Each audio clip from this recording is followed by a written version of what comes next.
السلام علیکم جناب. السلام علیکم. جی جناب، کیسے ہیں؟ خیریت سے ہیں؟ کیسے ہیں شیخ صاحب؟ ٹھیک ٹھاک ہیں؟ مولا کا کرم ہے، اللہ کا کرم ہے. آپ کیسے ہیں؟ سنائیں. بس شیخ صاحب ٹھیک تھا. ایک تو ریکویسٹ یہ کرنی تھی شیخ صاحب، یہ آپ کے جو پروگرامز ہیں نا، آپ کی جو تقاریر ہیں، اس کو یہ ضائع کرنا چاہتے ہیں. مطلب کیا موضوع کر پہ یہ گفتگو نہیں کرتے، اور جی موضوع جی سے الگ ہٹ کے یہ ہر دفعہ میں ان کو چیلنج کرتا ہوں کہ مجھ سے بات کر لیں. نیچے ان کو لکھتا ہوں، مجھ سے کوئی نہیں بات کرتا. جبکہ جی اگر یہ سوال کریں یا علی مدد پہ، تو اللہ پہ سب سے پہلے اللہ پہ سوال کریں کہ اللہ نے قرآن مجید میں وسیلے کو کیوں واجب کی. اللہ نے قرآن میں کہا کہ یا ایھا الذین آمنوا اتقوا اللہ وابتغوا الیہ الوسیلہ وجاہدوا فی سبیلہ. سب سے پہلی بات تو یہ ہے کہ اللہ نے وسیلے کا لزوم کیوں واجب کیا ہے قرآن. اب جب وسیلے کو اللہ نے لازم کر دیا ہے تو پھر ان کو سمجھنا چاہیے نا کہ جب اللہ نے کہا کہ وسیلے کے بغیر میرے تک پہنچ نہیں سکتے، تو پھر آپ لوگ ہم پہ کیوں مطلب اعتراض کرتے ہیں؟ شرک یا علی تو شرک اس وقت قرار پائے گا نا جب ہم کہیں گے کہ جو صفات ہیں وہ مولا علی علیہ الصلوۃ والسلام کی ذاتی ہیں، جبکہ مولا علی علیہ السلام کی تو صفات ذاتی ہو ہی نہیں سکتی، کیونکہ واحد صفات اس کی ہوں گی جو کہ قدیم ہے. قدیم دو ہو نہیں سکتے. تو بہرحال میں آپ سے یہ زیادہ بات نہیں کرنا چاہتا ہوں، لیکن میں یہ کہہ رہا ہوں کہ یہ جتنے بھی لوگ جو ہم پہ اعتراض کرتے ہیں، یہ ایک صفت اللہ کی دکھائیں جو اس کی ذات سے جو جاری ہو. مطلب آسمان سے اگر پانی گراتے ہیں، بارش برساتے ہیں، تو میکائیل کی ڈیوٹی ہے. اگر موت اللہ تعالیٰ کہتا ہے میں حیات دیتا ہوں، میں موت دیتا ہوں، تو موت تو حضرت اسرائیل دیتے ہیں، ان کے پاس یہ صفت ہے. اس صفت کا اظہار تو حضرت اسرائیل کرتے ہیں. ماں کے ارحام میں جو تصویر کشی ہے، اللہ کا ایک صفاتی نام مصور بھی ہے. تو جو سورہ مریم کے حساب سے 6 اور 7 آیات میں حضرت جو جبرائیل ہیں وہ حضرت مریم کو کہتے ہیں میں تجھے ایک نفس زکیہ دوں گا، میں بچہ دوں گا. یعنی وہ کہنے کا مطلب صرف شیخ صاحب یہ ہے کہ جب یا علی مدد یہ توسل ہے، یہ تو اس وقت شرک قرار پائے گا جب ہم علی علیہ الصلوۃ والسلام کو ذات قرار دیں گے. اچھا خدا خود نظر بھی نہیں آتا، ان کو یہ بھی نہیں پتا کہ جب خدا نظر نہیں آتا تو آخر وہ کون سی شے ہے کہ جو خدا سے متصل ہے، جہاں سے خدا سے احکام لیے جاتے ہیں. تو میں زیادہ ٹائم نہیں لیتا آپ کا، لیکن یہ آپ ان کو صرف یہ کہیے شیخ صاحب پلیز، میری ریکویسٹ ہے، کیونکہ آپ کی تقریر اتنی قیمتی ہے، اتنی محنت آپ کرتے ہیں، اور یہ آپ کے موضوع کو بدل کے پتہ نہیں کہاں لے جاتے ہیں. تو یہ جو آپ مناسب سمجھیے گا کیجیے گا شیخ صاحب. باقی مولا آپ کی توفیقات کسائش اور فراغی عطا فرمائیں. جزاکم اللہ. یا اللہ یا اللہ، بہت مہربانی بھائی، خدا آپ کو عزت. بہت مہربانی آپ کا. دیکھیں یہ ایاک نعبد و ایاک نستعین جب کہ ہم بار بار کہہ چکے ہیں بھائی، بار بار کہہ چکے ہیں. اس کا یہ ترجمہ کرنا کہ اما صرف اللہ سے مدد کرتے ہیں، مدد مانگتے ہیں، یہ ایک ترجمہ ہے، یہ کوئی متعین نہیں ہے کہ آپ اسی طرح ترجمہ کریں، کیونکہ ہم نے بار بار کہہ دیا کہ تقدیم ما حق و تاخیر ہمیشہ حصر پہ دلالت نہیں کرتا. نعبدک و نستعینک، نستعینک ہم آپ سے مدد مانگتے، ہم اللہ سے، ہم تجھ سے مدد مانگتے ہیں، تجھ سے مدد مانگتے ہیں.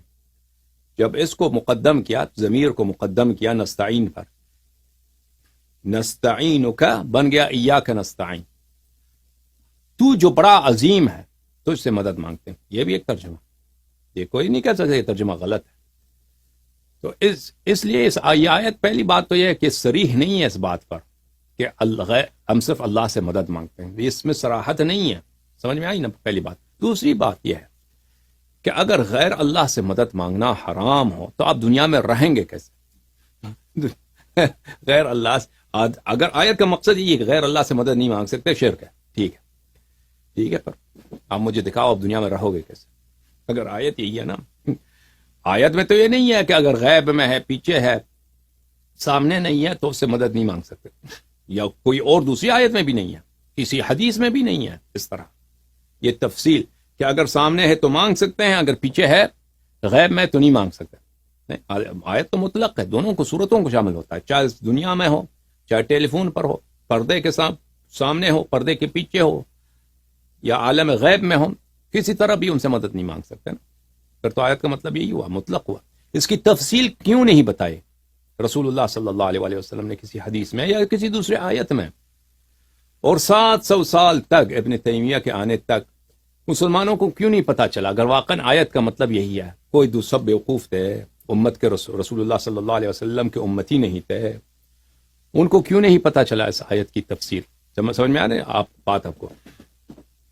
امن یجیب المضطر اذا دعا، کون ہے جو مضطر، جو بیچارے کی دعوت کو اجابت کرتا ہے اور اس سے بدی کو دور کرتا ہے؟ اللہ تعالیٰ ہے، اللہ تعالیٰ ہے۔ اس کا مطلب یہ نہیں ہے کہ مضطر کسی غیر سے مدد نہیں مانگ سکتا۔ آپ اگر مضطر ہوں، بیچارے ہوں، دانت میں بڑا درد ہے، ڈاکٹر کے پاس گئے، ڈاکٹر صاحب دانت میں بڑا درد ہے، ڈاکٹر کہتے کہ شرک ہو گیا بھائی، آپ مضطر ہیں، اللہ سے مدد مانگو، مجھ سے مدد مانگا تو کفر ہے۔ یہ تو کوئی پاگل ہی کہے گا نا۔ اگر آپ کہتے ہیں کہ نہیں، جو سامنے ہے اس سے مانگ سکتے ہیں، جو غیب میں نہیں مانگ سکتے، اس کی دلیل لے کے آؤ۔ یہ تفریق جو ہے، اس کوئی حدیث لے کے آؤ، کوئی آیت لے کے آؤ کہ یہ کہاں کس نے کہا۔ حقیقت یہ ہے کہ ہم اللہ سے مدد مانگتے ہیں، غیر اللہ سے بھی مدد مانگنا در حقیقت اللہ سے مدد مانگنا ہوتا ہے، کیونکہ وہ جو بھی مدد کرتا ہے آپ کو، اللہ کے حول و قوت سے ہی مدد کرتا ہے۔ ڈاکٹر مثلا آپ کو کوئی گولی دیتا ہے، دانت کا درد ختم ہو جاتا ہے، تو اللہ نے اس کو علم دیا ہے، اللہ نے اس دوا میں وہ تاثیر رکھا ہے کہ آپ وہ گولی کھاتے ہیں، ڈاکٹر کا نسخہ لیتے ہیں، دانت میں جو درد ہے وہ دور ہو جاتی ہے۔ سمجھ میں آئی نا بات آپ کو؟ آخری فون کا۔ السلام علیکم جناب، بات کریں۔ گفتگو کی جی میں بہت گریٹفل ہوں گا اگر آپ غدیر کے جو حضور کا پورا خطبہ ہے نا، پورا خطبہ انیسنٹ جو اوتھینٹک ہے، ایک تو ہمارے مولویوں نے ایڈیشن کی ہوئی ہے، جو پورا اوتھینٹک ہے اس کو آپ پلیز پریزنٹ کریں۔ اور اگر آپ نے انجینئر محمد علی مرزا کی مٹی پلیت نہیں کی تو ہم آپ سے ناراض ہو جائیں گے۔ کیا کیا اگر آپ نے محمد علی مرزا کی مٹی پلیت نہیں کی تو ہم آپ سے ناراض ہو جائیں گے۔ مثلا کیا کہہ دیں اس کو؟ اس کو ٹھیک کریں، آپ اس کو ٹھیک کرنا ہے آپ نے۔ کیسے مثلا ٹھیک کر دیں بھائی؟ اس کو اللہ ہی ٹھیک کرے گا۔ اس کو لائن پہ لے کے آئے نا۔ وہ بھائی زبردستی تو نہیں ہے نا، زبردستی تو نہیں ہے، ایک شخص نہیں آنا چاہتا، میں اس سے کیا کروں؟ وہ یہ لوگ جاہل لوگ ہیں بھائی۔